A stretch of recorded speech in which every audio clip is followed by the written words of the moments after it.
The UK government has definitively rejected calls for a £10 billion compensation package for women born in the 1950s who experienced an increase in their state pension age.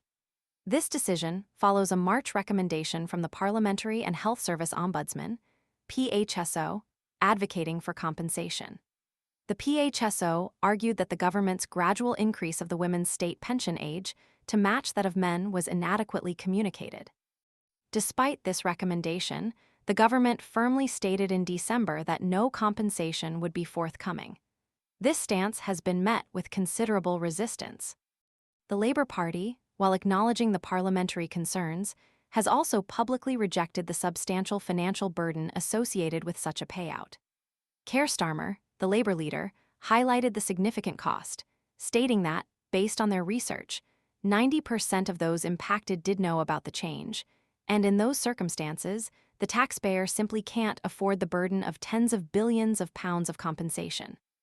This figure, however, remains disputed by the Women Against State Pension Inequality, WASPI campaign group, who argue the government's claim lacks robust evidence and significantly underestimates the number of women who were unaware of the changes.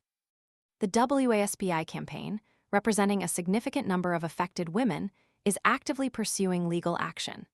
They have already served a letter before action upon the Department for Work and Pensions, DWP, a formal legal notice indicating their intention to initiate high court proceedings if a satisfactory resolution isn't reached.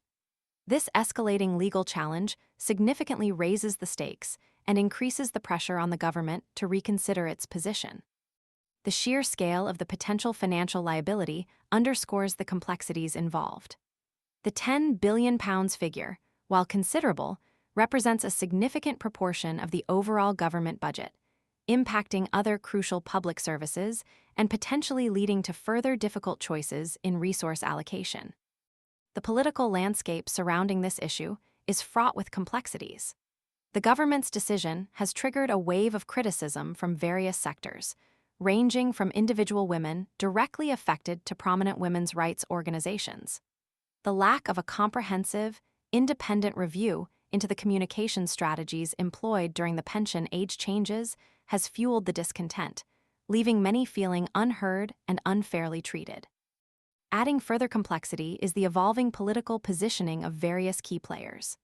The current government's rejection contrasts sharply with the stance held by senior Labour figures, including Rachel Reeves, the current Shadow Chancellor, and Liz Kendall, the Shadow Work and Pensions Secretary, when they were in opposition. Their past support for the WASPI campaign highlights the shifting political dynamics surrounding the issue. The core of the argument centers on fairness and transparency. The WASPI campaign's central contention is not merely financial. It emphasizes the government's alleged failure to ensure adequate and timely notification of significant pension changes affecting a large cohort of women. They argue this constitutes a breach of trust and procedural fairness, irrespective of the financial implications. The legal battle promises to delve deeply into these questions of procedural justice and the obligations of the government towards its citizens regarding such crucial matters. The outcome will set a precedent with wide-ranging implications for future governmental policy concerning social security and pension reform. The government's unwavering stance suggests a significant legal battle lies ahead, potentially resulting in a landmark judgment that could redefine the balance between government responsibility and budgetary constraints in addressing social injustices. The ensuing legal proceedings will scrutinize the government's communication strategies, the adequacy of its information dissemination, and the potential for systemic failures in safeguarding the rights of its citizens. The High Court will be tasked with navigating the intricate interplay between legal obligations, financial realities, and the equitable treatment of a substantial group of women affected by a significant change in their retirement plans.